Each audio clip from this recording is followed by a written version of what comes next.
jin itu diciptakan 50.000 tahun sebelum manusia. Artinya sudah lebih taat kepada Allah sebelum adanya manusia dalam rentang waktu 50.000 tahun.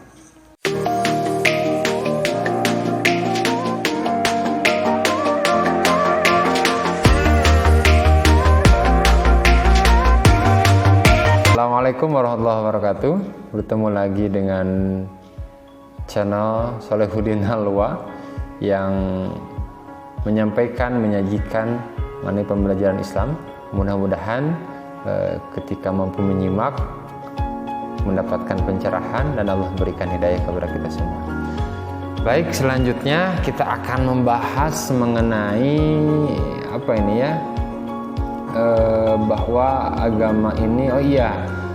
agama ini memberikan kewajiban atau disebut dengan mewajibkan umatnya untuk beribadah dan bersyukur kepada Allah Subhanahu wa taala serta berbuat baik kepada sesama manusia. Nah, itu yang akan menjadi pembahasan kita beberapa menit ke depan saja, tidak perlu lama-lama, tapi insya Allah secara substansi intisarinya kita dapatkan dan kita amalkan bersama-sama. Nah, itu yang paling penting adalah kita amalkan bersama-sama, bukan hanya teori, bukan hanya penjelasan secara pengetahuan saja, lantas bagaimana kita mampu ke depannya untuk mengamalkan. Itu yang paling pokok dalam Islam ketika adanya benar-benar kita realisasikan dalam kehidupan sehari-hari. Nah, bahwa agama ini, Islam ini mewajibkan umatnya untuk beribadah dan bersyukur. Ini bagian dari pokok pembelajaran dalam Islam.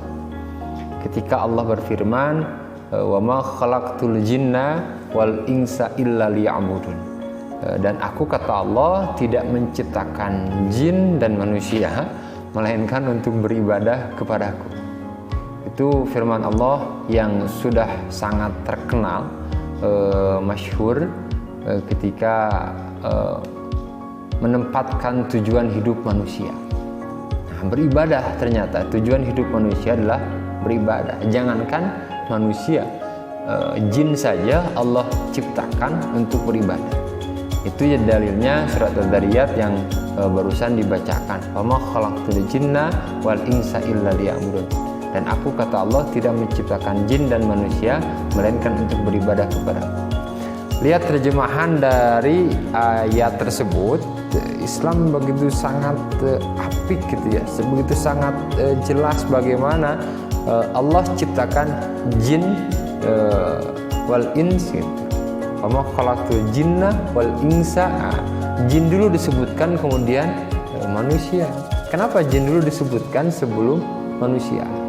Ternyata kalau kita melihat dalam salah satunya beberapa referensi, ada Ibnu Qayyim al-Jauziyah, kemudian dalam tafsirnya Ibnu Katsir menyampaikan jin itu adalah makhluk yang lebih dulu Allah ciptakan daripada manusia. Disebutkan dalam salah satu tafsirnya, terutama dari golongan iblis ataupun syaitan itu manusia, jin itu diciptakan 50.000 tahun sebelum manusia. Artinya sudah lebih taat kepada Allah sebelum adanya manusia dalam rentang waktu 50.000 tahun. Ini menunjukkan bahwa manusia itu makhluk selanjutnya, makhluk dikatakan ya junior lah gitu, junior daripada jin gitu, dari golongan jin ataupun iblis, setan dan sebagainya gitu. Ini kedudukan yang benar-benar harus kita pahami gitu. Nah, setelah Allah berikan penjelasan berikutnya, wa idz qala rabbuka lil malaikati inni ja'ilun fil ardi khalifah gitu. Dalam Quran surat Al-Baqarah kata Allah, dan aku sampaikan kepada malaikat, aku hendak menciptakan khalifah di muka bumi ini. Nah, itu yang dimaksud adalah manusia. Selanjutnya manusia diciptakan. Nah, ternyata dari golongan jin dan manusia ini sama-sama Allah ciptakan untuk beribadah. Apa yang dimaksud dengan ibadah itu sendiri gitu. Ketika sudah tahu kita kedudukannya, kita ini dengan jin yang Allah perintahkan untuk beribadah. Nah, sekarang kedudukan kita sebagai manusia.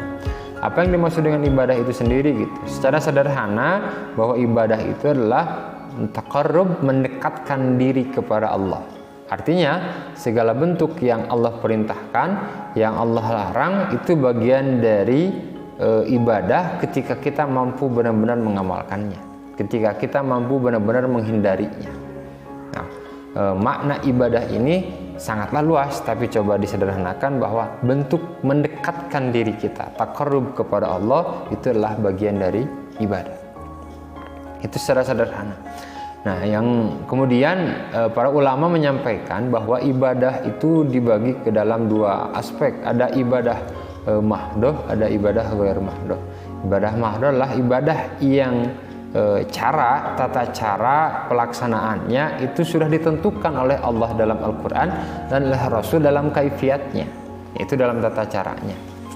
Seperti hanya ibadah mahdoh itu haji, kemudian sholat, zakat, saum, syahadat, itu bagian dari rangkaian ibadah mahdoh. Nah, dalam beberapa contoh misalkan kenapa disebut ibadah mahdoh, karena pada dasarnya ibadah itu adalah hal yang dilarang ataupun haram gitu, kecuali ada dalil yang menjelaskan dalam bentuk perintah kepada ibadah tersebut. Seperti hanya dalam Quran disebutkan aqimis sholah wa atuz zakat, maka dirikanlah sholat dan tunaikanlah zakat. Berarti itu bentuk perintah Allah dalam Al-Quran yang harus kita amalkan dan hukumnya menjadi wajib.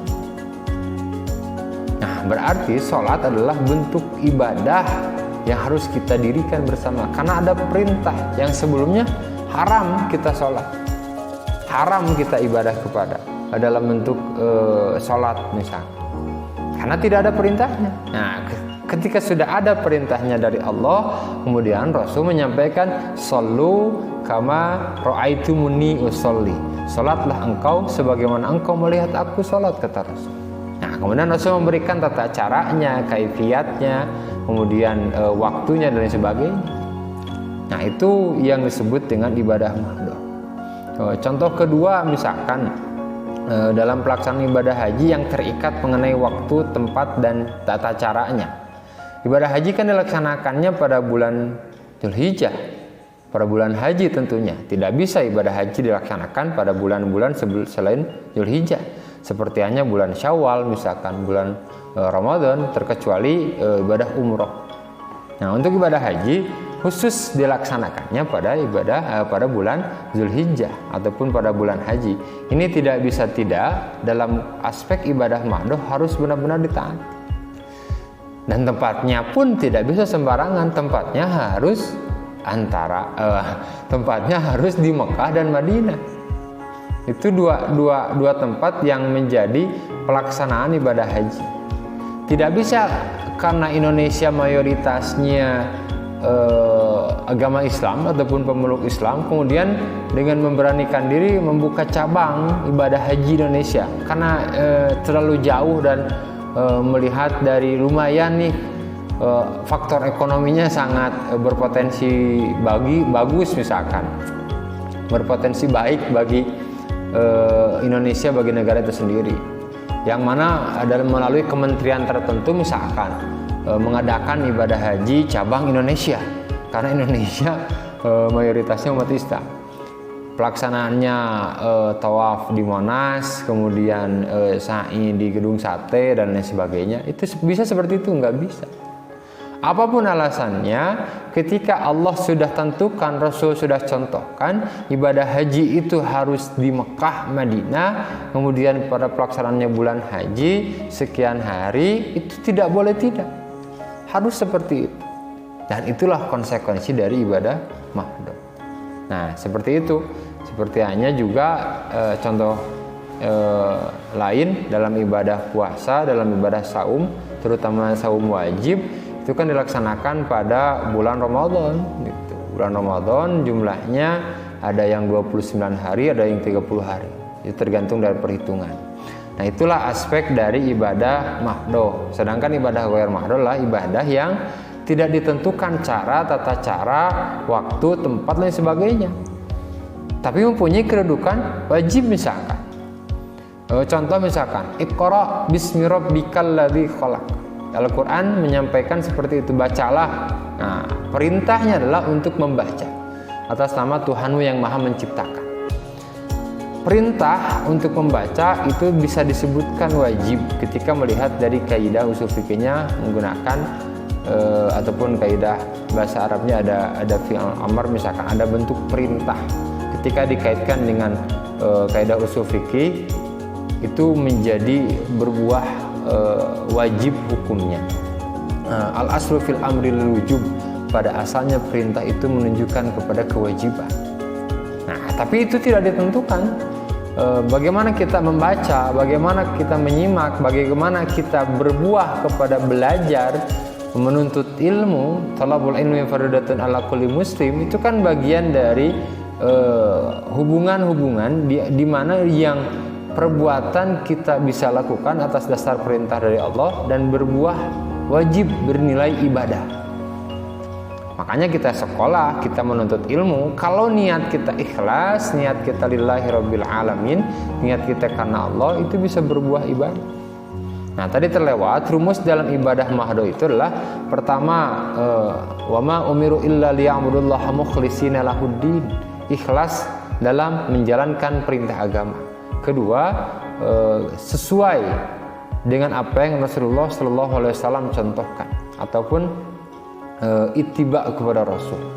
Nah, itu rumusnya hanya dua. Nah, kalau ibadah ghair mahdoh hanya cukup dengan ikhlas karena Allah. Bentuknya, caranya bagaimana itu tidak ditentukan, misalkan tidak dikhususkan, tidak dispesifikan. Itu silahkan gitu. Seperti hanya kita menuntut ilmu. Menuntut ilmu kan beda-beda. Ada yang di sini, ada yang di sana, ada yang jam segini, ada yang jam segitu. Gitu. Itu tidak ditentukan waktunya, tempatnya, dan sebagainya. Tapi menuntut ilmunya wajib ketika niatnya karena Allah itu berbuah ibadah.